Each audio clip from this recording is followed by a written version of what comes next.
Another top 20? All right.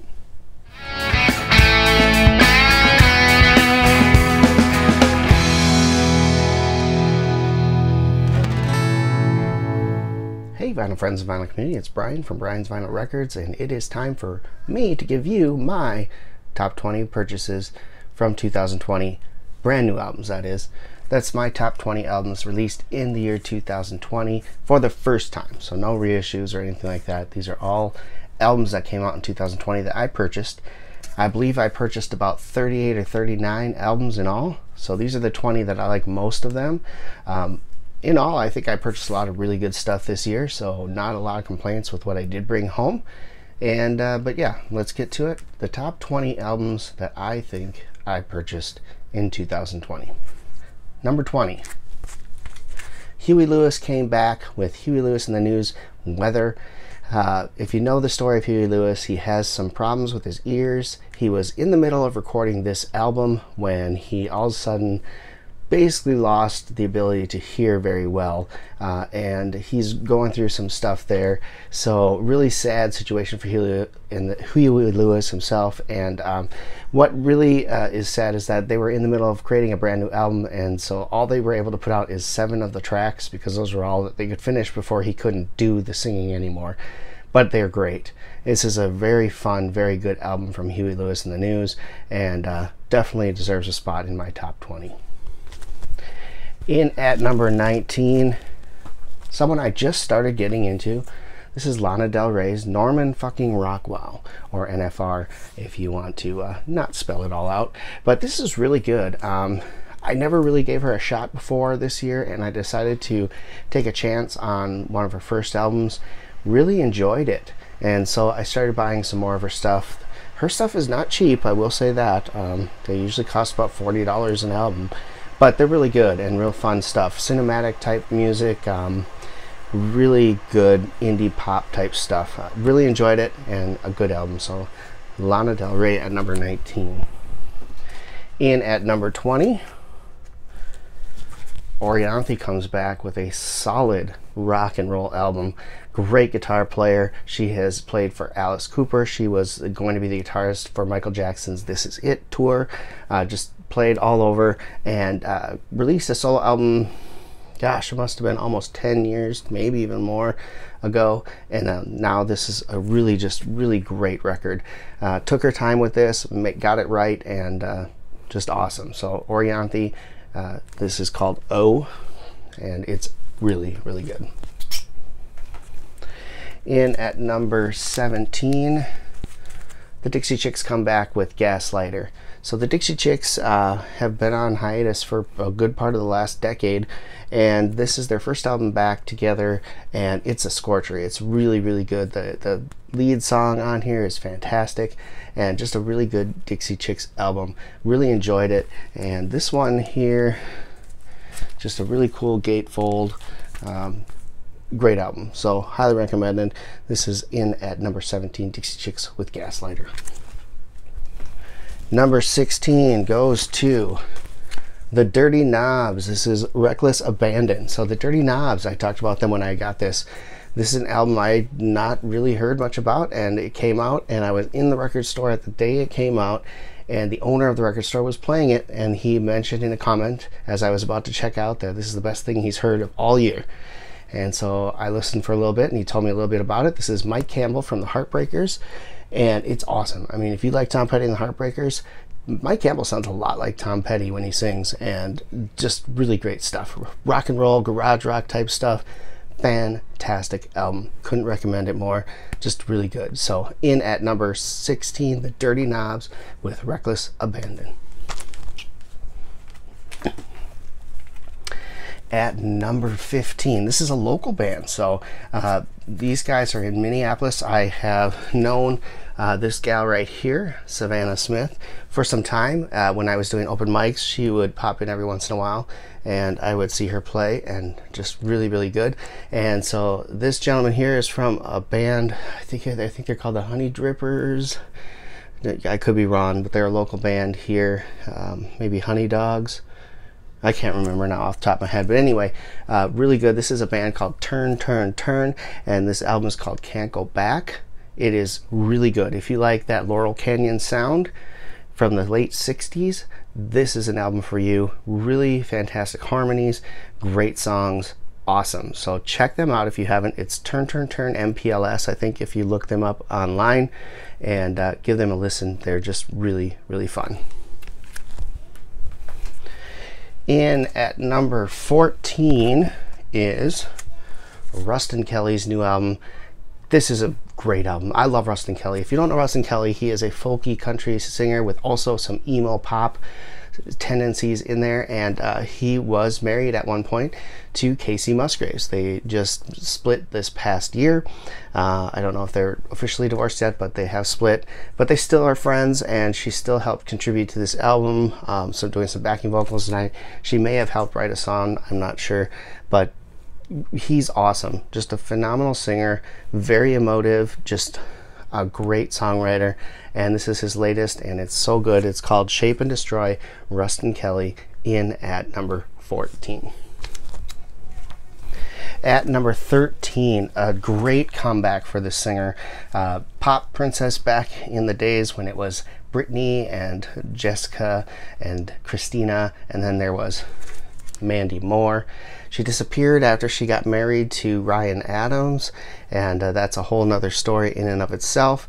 She became an actress, and she's had a great success on This Is Us, and now she released another solo album. This was all recorded live by the band in studio, and it's absolutely phenomenal. The production on this album is fantastic. The drums sound amazing on this album. Everything sounds so good, and it's a real fun, good album. It kind of fits into that singer-songwriter, country, folky type vibe with some rock and pop also thrown in there. Just absolutely great. I can't say enough good things about this album. Really, really enjoy listening to this one. It just really pops when you put it on. So Mandy Moore with Silver Linings comes in at number 13. In at number 12 is another artist that I found. This one I found on Instagram from an advertisement that it kept popping up on my Instagram from her record label, which kept putting this out, and I just decided to take a chance and stream it one day, and I fell in love with it. This is Jamie Wyatt, and this is Neon Cross. Absolutely fantastic songwriter. Interesting story as well, and just really all around great. I picked up both of her albums now. She also released another one a couple years before this one, and it's also absolutely fantastic. So check her out, Jamie Wyatt. Just really good, and she spells her name Jaime, Wyatt, and yeah, I don't think you'll be disappointed by listening to her. Jamie Wyatt, in at number 12. At number 11, Stone Temple Pilots released an all-acoustic album called Perdita, and it is awesome. So Stone Temple Pilots, of course, the passing of Scott Weiland went through some turmoil. They had Chester Bennington at one point singing for them, and then they did a talent search a couple years back and ended up picking a guy who was in a Stone Temple Pilots cover band, and he sounds a lot like Scott Weiland. It is pretty fun. So they picked the right guy, I think, and it's Stone Temple Pilots all the way. They're fantastic. His name is Jeff Gutt, and he just totally knocks it out of the park for Stone Temple Pilots sound, and it's been great. So they put out an album a couple years back, followed it up with a live EP or a live LP for Record Store Day, and then now this is their second album. It's all acoustic album. It is really, really good. Check it out. Stone Temple Pilots, Perdita, at number 11. So that brings us to our top 10 for me for this 2020. We'll start with Pearl Jam releasing Gigaton. Really, really good rock and roll record. A lot of people were a little turned off by the first single. I liked it, and I like this album quite a bit. It is really good, and I would highly recommend it if you're a Pearl Jam fan. If you've kind of let them go for several years, as many have, check this one out. I think you'll really dig it. It sounds awesome. Great songs on here, and the band is just still in their peak. They're just phenomenal. So check it out. Pearl Jam's Gigaton, in at number 10. Coming in at number 9, Selena Gomez, Rare. What a great record. She, of course, has gone through all sorts of stuff. She's battling lupus, kind of took her away from her career for a year or two, and then finally she has come back with this album. It's fantastic. This is the Target exclusive, comes on red vinyl, and it is awesome. I really, really enjoy this. Some really good pop songs, really good dance songs, and just really good all-around music. So props to Selena Gomez. I think she knocked it out of the park with Rare, and that is my number 9 album this year. In at number 8, another artist that I've been really getting into over the last 2 years, Kelsea Ballerini, and this is her album Kelsea, and it is really, really awesome. So what's really cool about this is that during the pandemic, she decided to go back into the studio and re-record the songs in a different, I guess you could say a different way. So reimagined the songs. So she kind of split herself into Kelsea and Ballerini, and so the second album version of this was Ballerini, and they're just kind of slow. They're less of the countrified sound and more of a kind of slower, melancholy sound to the songs, and it's really fun. She's only put that out on CD so far, so I don't have that part on vinyl, but this is an awesome album. Really good pop country type stuff from Kelsea Ballerini. Love it.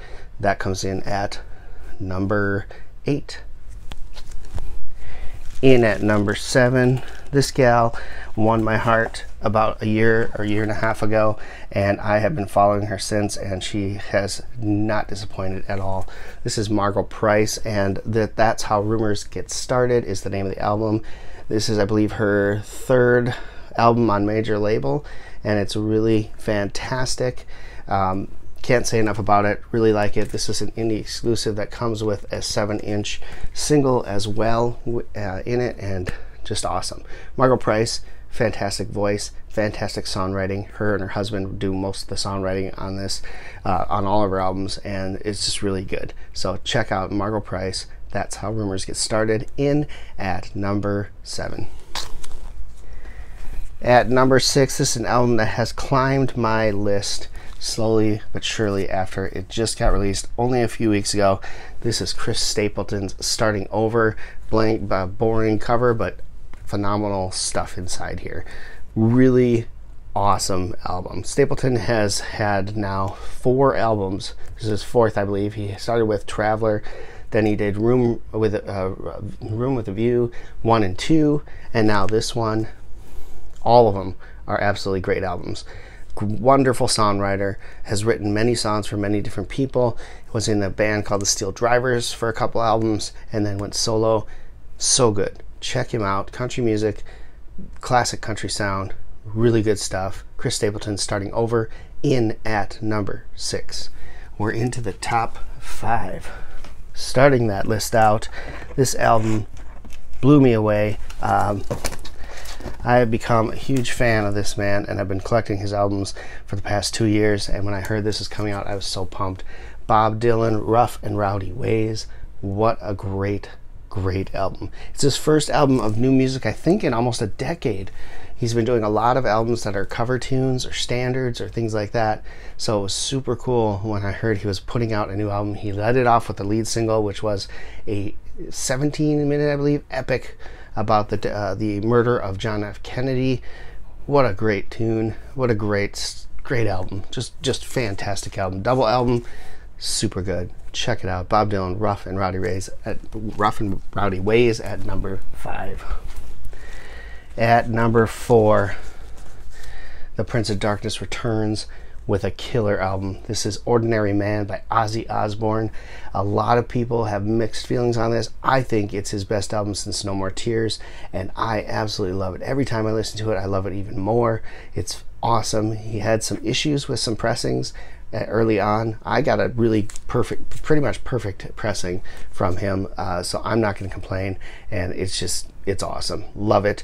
They recorded this in a whopping 4 days, and just absolutely fantastic. Ozzy Osbourne, Ordinary Man, is my number 4 album for 2020.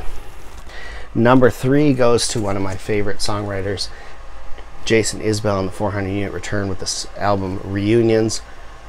awesome album, just awesome album. I love everything Jason Isbell does. I haven't been disappointed by anything he's released yet.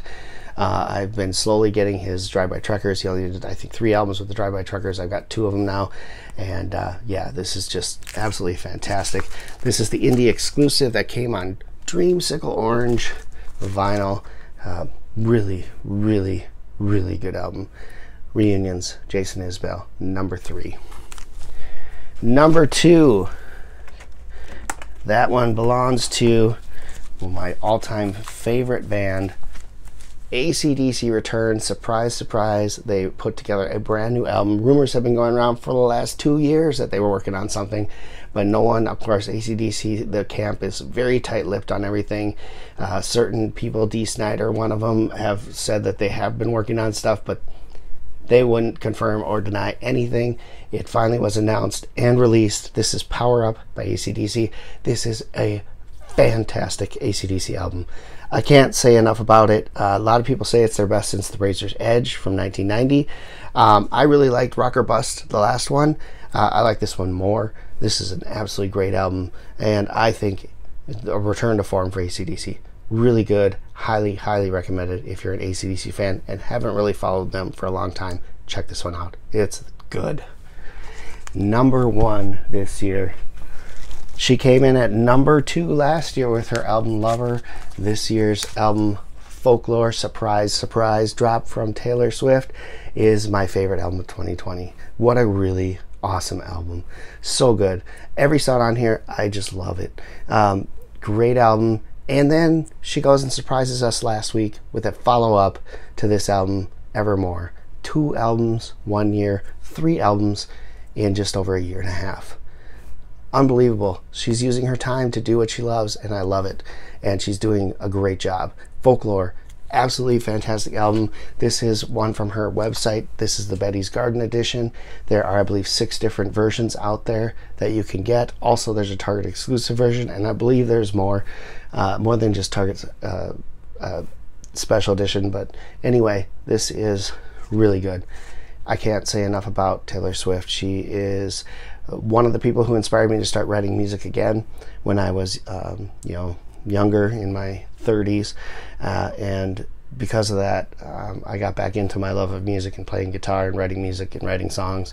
And so I've been following her since I first heard her, and can't say enough about her. She releases great albums every time, and she always seems to one-up herself with every album she puts out. It's amazing, and this is absolutely a fantastic record. So it well deserved of my number 1 spot. So 2 albums I want to mention that didn't make the cut because they haven't either come out yet or they just came out. The first one being Sturgill Simpson's Cutting the Grass Volume 1, where he takes and reimagines a lot of the songs he wrote as bluegrass tunes. Absolutely awesome album. Really, really love that album. But it just came out on Friday, and I just couldn't put it into my top 20 because I didn't have enough time to absorb it and rank it among these other albums. The other one is Paul McCartney's 3. That comes out this Friday and or today, and I just couldn't, I wouldn't have enough time to absorb it in time to get a video out and then decide where to put it in my list. So those are 2 albums that I will mention as things that I was hoping could get in the list, but unfortunately just not enough time to give it a good listen and make sure I put it where it properly goes. So there's my top 20. I hope you enjoyed this. If you have any comments on the albums I produced, leave them below in the comments section. Give it a thumbs up if you enjoyed this video. I know there's a lot of best of 2020s out there, and some people may get tired of them. So if you didn't watch, I don't blame you. No worries. We'll see you next time for Vinyl Editions. And until next time, keep spinning vinyl, friends.